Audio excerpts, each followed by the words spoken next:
মুন্সি মহিউদ্দিন যশোর শহীদ মশিউর রহমান ল কলেজের এক সময়ের ভিপি ছিলেন। 1985 সালে সে এলএলবি ফাইনাল পরীক্ষা দেয়। দিলে 6/4/88 তারিখে তার পরীক্ষার রেজাল্ট পাবলিশড হলো। রেজাল্টে দেখা গেল যে তাকে মাত্র 1 মার্কের জন্যে সেকেন্ড পেপারে অর্থাৎ civil procedure code and limitation অ্যাক্টে ফেল করানো হলো। সে ব্যক্তিগতভাবে আমার পরিচিত এবং আমার অত্যন্ত স্নেহভাজন অনুপ্রতিম। আমরা একই সঙ্গে একই বিল্ডিংয়ে থাকতাম। তো আমি তাকে বলেছিলাম যে মঈন, তুমি আবার পরীক্ষা দাও। তো সে উত্তরে বলেছিল যে ভাই, কোন বিশ্বস্ততা নিয়ে এই ইউনিভার্সিটির অধীনে আমি আবার পরীক্ষায় বসব। যাই হোক, সে এই খাতাটি পুনর্মূল্যায়নের জন্যে প্রয়োজনীয় ফি দিয়ে অ্যাপ্লিকেশন করে, কিন্তু বছরের পর বছর ওই অ্যাপ্লিকেশন পড়ে থাকে, তার কোনো উত্তরই সে পায় না।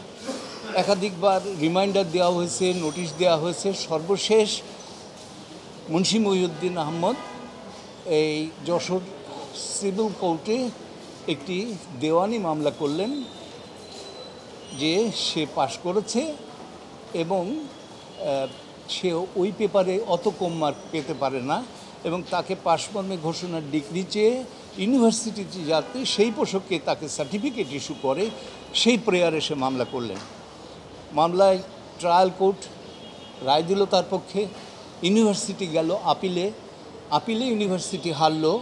তারপরে ইউনিভার্সিটি আবারও আসলো হাইকোর্টে সিভিল রিভিশন করতে। সেই সিভিল রিভিশনে আমাদের অর্থাৎ এই মুন্সি মহিউদ্দিনের সপক্ষে রায় হয় এবং আদালত চমৎকার একটি রায় দিলেন। যে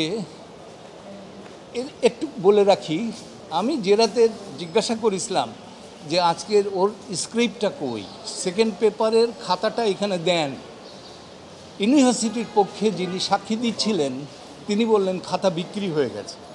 অথচ ইউনিভার্সিটির ক্যালেন্ডারের বিধান অনুসারে পরীক্ষা হয়ে যাওয়ার 6 মাস এর পরে খাতা বিক্রি করার কথা। ফলে তার পেপারটা যে আদালত মূল্যায়ন সচক্ষে করবেন সেই অবকাশ আর রইল না। কিন্তু হাইকোর্ট এই রায় দিলেন যে ঠিক আছে, সে যে বাকি 5টা পেপার তার যে গড় মার্ক হয় সেই মার্কটাকে তাকে এই সেকেন্ড পেপারের মার্ক হিসেবে গণ্য করে রেজাল্ট পাবলিশ করা হোক। এই অর্ডারটা দেওয়ার দীর্ঘ প্রায় 2 বছর পর, ইউনিভার্সিটি কিন্তু এই অর্ডারের পরেও উত্তর দিলেন না। দীর্ঘ 2 বছর পর তার রেজাল্ট পাবলিশড হলো। সে বার কাউন্সিলের সনদও নিল 2004 সালে, সম্ভবত 4। কিন্তু দুর্ভাগ্যের বিষয়, মাত্র কয়েক বছরের মাথায় ও ব্রেন স্ট্রোক করে শয্যাশায়ী হয়ে গেল। এরপরে এই রায়ের কমপ্লায়েন্সে যেহেতু ইউনিভার্সিটি কোনো উত্তর দেয়নি, আমরা তখন কম্পেনসেশন ক্লেম করলাম। 30 লক্ষ টাকার একটা নোটিশ ইস্যু করলেন আমার অ্যাসোসিয়েট ব্যারিস্টার সাইফুলের সিগনেচারে। ইউনিভার্সিটি কোনো উত্তর দিল না। হাউএভার আমরা রিট পিটিশন দাখিল করলাম। আদালত সমস্ত কিছু বিবেচনা করে মহামান্য হাইকোর্ট 18 লক্ষ টাকার ডিক্রি দিলেন। এটি তার প্রয়োজনের তুলনায় ইনঅ্যাডিকুয়েট।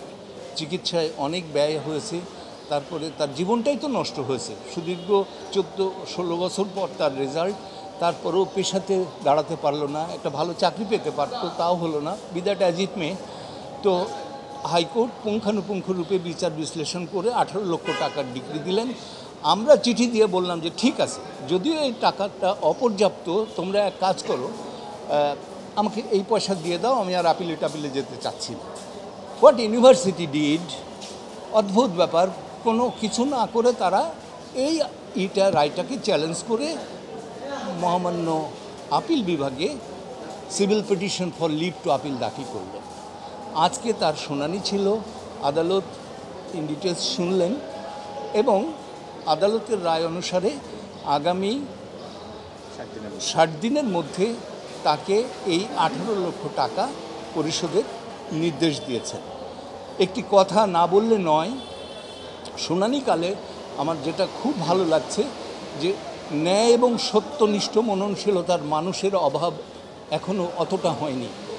আমি আবেগ আপ্লুত হয়ে গেলাম যখন ওই কোর্টের মধ্যে সমস্ত কাহিনীটা শুনে তাদের নৈতিক সমর্থন আমার পক্ষে দিলেন। আমি তাদেরকে ধন্যবাদ জানাই। ধন্যবাদ জানাচ্ছি আপনারা মিডিয়ায় যারা আছেন, পূর্ব থেকেই যখন হাইকোর্টে মামলাটা এসছে তখন থেকে প্রতিটা মিডিয়া, টেলিভিশন এবং অন্যান্য সংবাদপত্র কভার আপ করেছেন নিউজটা নিয়ে। আমি তাদের প্রতি কৃতজ্ঞতা জানাচ্ছি। আমি আপনাদের বলেছি যে আমি ছোট্ট দিয়েই কিন্তু ওইভাবে বাবা যেভাবে যে সাপোর্টটা দেওয়ার কথা, একটা বাচ্চা যেভাবে বেড়ে ওঠে আর্থিক দৈন্যতার কারণে ওইভাবে আমার বাবা আমাকে দিতে পারতেন না এবং একটা কষ্ট কাজ করতো। কিন্তু আসলে বড় হওয়ার পরে সন্তান যখন বড় হয়েছে তখন সে বুঝতে পেরেছে যে একটা বাপ কী চায় আর কি কেন পারে না, তার ব্যর্থতাটা কোথায়। তা বিশ্ববিদ্যালয় শুধু আমার বাবার জীবনটাই নষ্ট করে নাই, আমার শৈশব থেকে বর্তমান পর্যন্ত বিশ্ববিদ্যালয়ের এই হঠকারী সিদ্ধান্ত নষ্ট করেছে। এখন একটাই কথা বলবো, বিজ্ঞ আদালত সব কিছু পুঙ্খানুপুঙ্খ বিবেচনা করে যে সিদ্ধান্ত দিয়েছে তাতে আমরা খুশি এই কারণেই যে বাবার শারীরিক অবস্থা খুবই সংকটাপন্ন, তার মুভ করার অবস্থা নেই। প্রত্যেক দিন বিছানায় শুয়ে সে আমার 2 থেকে 3 বার জিজ্ঞাসা করে, বাবা আমার কেসটা কবে উঠবে, কেসটা কবে উঠবে। আর সন্তান হিসেবে আমি সেই আসামি যার কাছে কোনো উত্তর নেই। আমি নিজেই বিব্রত হয়ে মাঝে মাঝে বাবার কাছ থেকে পালিয়ে বেড়াই। তা আজকে অবশেষে আল্লাহর রহমতে বিজ্ঞ আদালতে এটা সুরাহা হয়েছে এবং বিশ্ববিদ্যালয় কর্তৃপক্ষও দ্রুত এ ব্যাপারে পদক্ষেপ নেবেন আদালতের রায়ের প্রতি সম্মান রেখে, এটুকুই আমি আশা করছি। এবং সন্তান হিসেবে বাবার অসমাপ্ত কাজ যে আমি সম্পাদন করতে পেরেছি এ বিষয়ে আপনাদের সকলের সহযোগিতার জন্য আমি ধন্যবাদ জানাচ্ছি। বাবার বর্তমান অবস্থা, বর্তমানে বাবা 6 বার ব্রেন স্ট্রোক হয়ে পুরো প্যারালাইজড। এই মুহূর্তে তার রিহ্যাবিলিটেশনের জন্য একটা বেশ ভালো পরিমাণ ফাইন্যান্সও দরকার, এক। দ্বিতীয়ত তার প্রত্যেক দিনই শ্বাসকষ্ট হয়ে কয়েকবার নেবুলাইজ করা লাগে এবং 6 থেকে 8 মাস আগে সে আপনার আইসিইউতে ছিলেন। সুতরাং খুব একটা কালকেও যদি অঘটন ঘটে আমরা কিছু অবাক হব না, কিন্তু সে যে দেখে যেতে পারলো এত বছরের এই সংগ্রামটা, এটাই আমাদের আনন্দ। আর আমি তার এই সন্তান হিসেবে এই মামলাটা চালিয়ে যেতে পেরেছি এবং অবশেষে যে সবার সহযোগিতা, আপনাদের সবার সহযোগিতায় আমি যে এই পর্যন্ত আসতে পেরেছি তার জন্য আমি উপর আল্লাহ, মহান আল্লাহ তাআলা এবং আপনাদের সকলের প্রতি কৃতজ্ঞতা জানাচ্ছি।